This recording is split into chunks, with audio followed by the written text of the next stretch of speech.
much do our decisions matter? How much do our choices count in life? And that question sounds way too philosophical for the morning, and I agree, it is way too philosophical. A lot of philosophers have thought about that, have given it a lot of thought, and I'm not going to go into that. So, well, I will, but not that way, not in a philosophical way. So welcome this morning, and come along for this morning jolt, please.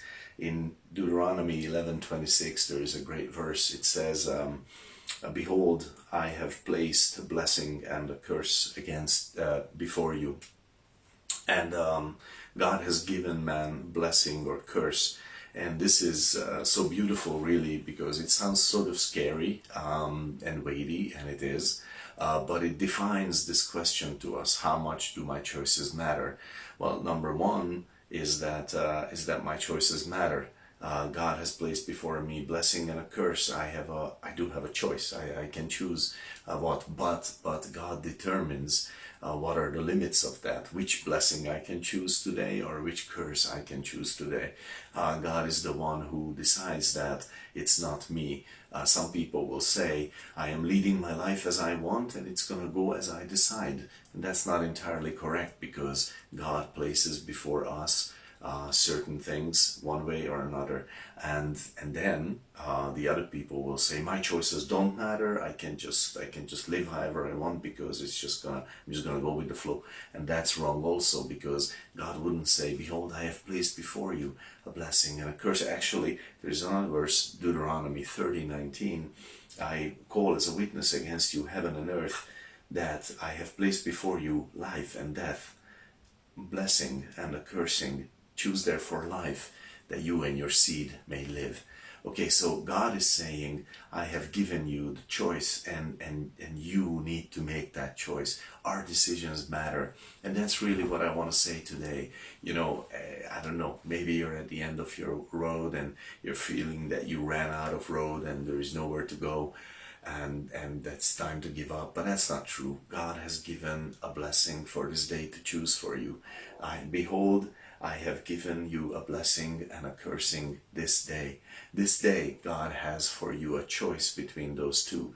And see, this is beautiful, because it sounds scary, but it is beautiful. Because with Satan, there is no choice that would be a blessing.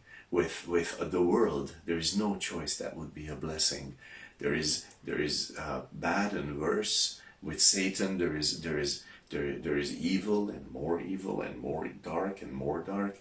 With the world, there is bad and worse and a little good or something, but there is no blessing. With our old sin nature, there is no blessing in the picture. But with God, there is a blessing in the picture. He says, this day I have given you, placed before you a blessing and a curse. You make your choice. You have that freedom. I grant you that freedom. And that is the freedom we have. We have freedom within the domain that He has determined for us. He has decided what we will have freedom for. But in that, we do have freedom and a responsibility. Free volition is so important. Your choices today are so important. Listen, in a way we could say we're all victims of so many things.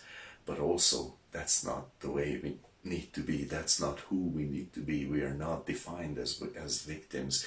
We are believers in Christ. We have a choice today to choose a blessing, whatever that blessing is. If it is a blessing for someone else, or if it is a blessing for us, if it is receiving something from God, or if it is giving something from God, we do have the choice of a blessing this day, because God said, behold, I've placed before you a curse and a blessing this day, and this is our day.